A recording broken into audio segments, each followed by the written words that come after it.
आइए जानते हैं आज की कुछ अंतर्राष्ट्रीय खबरों को। पहले एक नजर आज की हेडलाइंस पर। टीके से जमता है खून का थक्का, जर्मनी और फ्रांस ने भी एस्ट्राजेनेका वैक्सीन पर लगाई रोक। अमेरिका बेचता है दुनिया में सबसे ज्यादा हथियार। बेंगलुरु में लंच के पहले पंच, जोमैटो डिलीवरी बॉय मारपीट मामले में अब महिला के खिलाफ एफआईआर दर्ज। आरक्षण सीमा पर पुनर्विचार की जरूरत पर सुप्रीम कोर्ट में 5 जजों की संविधान पीठ ने की सुनवाई। अचानक पीला पड़ा चीन का बेजिंग शहर। अजीबोगरीब चाह, शरीर के 98% हिस्से पर इस शख्स ने बनवाया टैटू। पाकिस्तान में गले लगाकर प्यार का इजहार कर रहे छात्र छात्रा विश्वविद्यालय ने किया निष्कासित। कोरोना से बचने की कवायद, भूल भुलैया 2 के सेट पर तब्बू को मिला Z+ कोरोना कवच। पुराना गोविंदा पवित्र था, अब मैं शराब पीता हूं, सिगरेट पीता हूं और पार्टी करता हूं। और इंडिया वर्सेस इंग्लैंड सीरीज पर कोरोना का साया, अहमदाबाद में बाकी 3 T20 बिना दर्शकों के कराए जाएंगे। कुछ देशों में कथित तौर पर एस्ट्राजेनेका की कोविड-19 वैक्सीन लगने के बाद खून के थक्के जमने की शिकायतों के बाद जर्मनी, फ्रांस और आयरलैंड ने भी इन टीकों पर अस्थायी रूप से रोक लगा दी है। फ्रांस के राष्ट्रपति एम्यूनल मैक्रो ने कहा है कि उनके देश ने एहतियात के तौर पर यह कदम उठाया है। उन्होंने कहा है कि यह रोक कम से कम मंगलवार दोपहर तक जारी रहेगी, जब यूरोपीय मेडिसिन एजेंसी की ओर से इस पर राय दी जाएगी। हालांकि एस्ट्राजेनेका ने वैक्सीन को सेफ बताया है।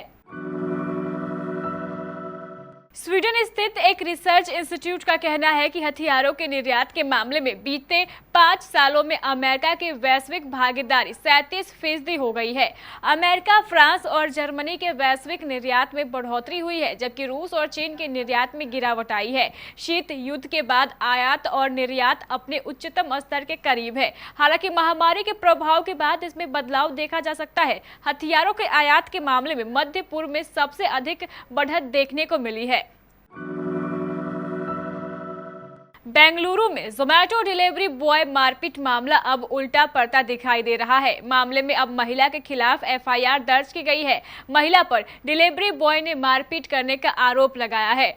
इलेक्ट्रॉनिक सिटी पुलिस स्टेशन में दी गई रिपोर्ट के मुताबिक आरोपी महिला ने डिलीवरी बॉय को चप्पलों से पीटा, गालियां दी और फिर बाद में उसी के खिलाफ झूठी शिकायत दर्ज करवा दी।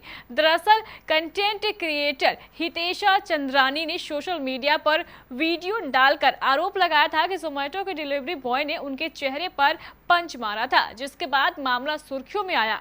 ऑर्डर कैंसिल करने की वजह से युवती पर हमला करने के आरोपों में डिलीवरी बॉय को बुधवार को गिरफ्तार किया गया था।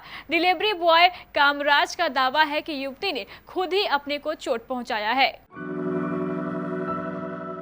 आरक्षण की 50% की अधिकतम सीमा पर पुनर्विचार की जरूरत पर सुप्रीम कोर्ट में मंथन शुरू हो गया है। सोमवार को 5 न्यायाधीशों की संविधान पीठ में 28 साल पहले इंदिरा साहनी फैसले में तय की गई आरक्षण की अधिकतम 50% सीमा पर पुनर्विचार की जरूरत पर सुनवाई शुरू हुई है।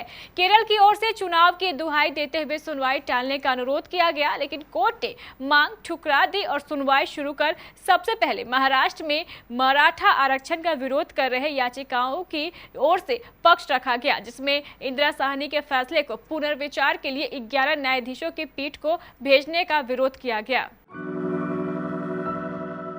चीन की राजधानी बीजिंग में सोमवार की सुबह लोगों के लिए डराने वाली तस्वीर लेकर आई। सोमवार सुबह से ही बीजिंग में घनी भूरी धूल में लोगों की आंखें धंसती हुई थी, जिसके परिणाम स्वरूप भीतरी मंगोलिया और उत्तर पश्चिम चीन के अन्य हिस्सों में भारी हवाएं चली रही। बीजिंग में साल का सबसे खराब स्टैंडर्ड्स देखने को मिला है। चीन की मौसम विज्ञान एजेंसी ने इसे एक दशक में सबसे बड़ा कहा है, जिससे यह स्थिति भयावह दिखाई दी। शरीर पर टैटू गुंदवाने का चलन काफी लंबे समय से प्रचलित है। पिछले कुछ सालों से टैटू गुंदवाने में कई तरह के ट्रेंड जुड़ते जा रहे हैं। अक्सर लोग अपने शरीर के कुछ खास हिस्सों पर कोई चित्र या नाम का टैटू गुंदवाते हैं, जिसे देखकर वह खुश हो जाते हैं। टैटू गुंदवाने का सबसे अधिक क्रेज युवाओं में देखने को मिलता है, लेकिन जर्मनी के 72 वर्षीय वोल्फगांग किर्श केवल 2-4 टैटू से खुश नहीं थे। इस बुजुर्ग को ऐसे सनक पड़ी कि अपने शरीर के लगभग 98% अंगों पर टैटू गुंदवा लिया।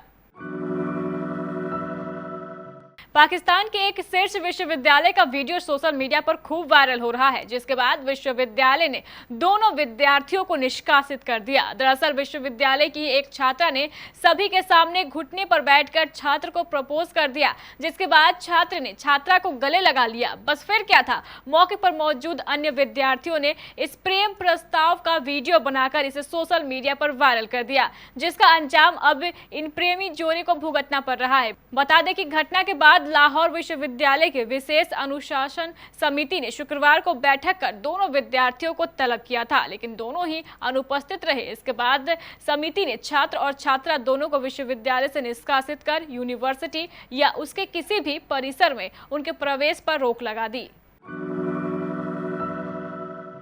कार्तिक आर्यन, कियारा आडवाणी और तब्बू इन दिनों अपनी अगली फिल्म भूल भुलैया 2 की शूटिंग में बिजी है। इस बीच कार्तिक ने फिल्म के सेट से एक फोटो शेयर किया है, जिसमें तब्बू एक खास प्रोटेक्शन के बीच दिखाई दे रही है। कार्तिक ने सोशल मीडिया पर पोस्ट में लिखा है कि ये तब्बू का special Z+ corona bio bubble है, जिसे बाहर आने से उन्होंने साफ मना कर दिया। कार्तिक ने लिखा, वेलकम बैक तब्बू जी, लेकिन उन्होंने बायो बबल से बाहर आने से मना कर दिया है।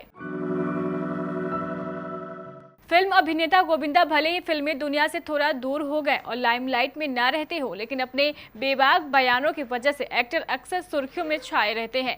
गोविंदा अपने करियर और पर्सनल लाइफ के बारे में बात करने से कभी नहीं झिझकते। गोविंदा निजी जिंदगी में बहुत आध्यात्मिक शख्स रहे हैं। एक्टर के बारे में ये बात हर कोई जानता है कि गोविंदा बहुत आस्तिक है और काफी पूजा पाठ करते हैं, लेकिन अब गोविंदा का कहना है कि अब वो पूरी तरह बदल गए हैं।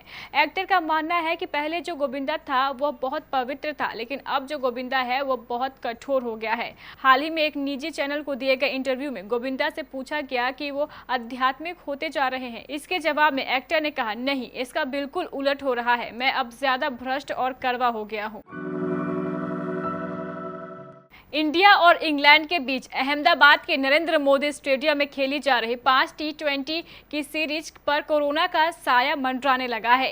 सीरीज के आखिरी 3 मैच अब बिना दर्शकों के ही होंगे। यह मैच 16, 18 और 20 मार्च को खेले जाएंगे। गुजरात क्रिकेट एसोसिएशन के वाइस प्रेसिडेंट धनराज नथवानी ने इस बात की पुष्टि की है। तो ये थी हमारे कुछ अंतर्राष्ट्रीय खबरें। चलेंगे प्राइम स्टूडियो।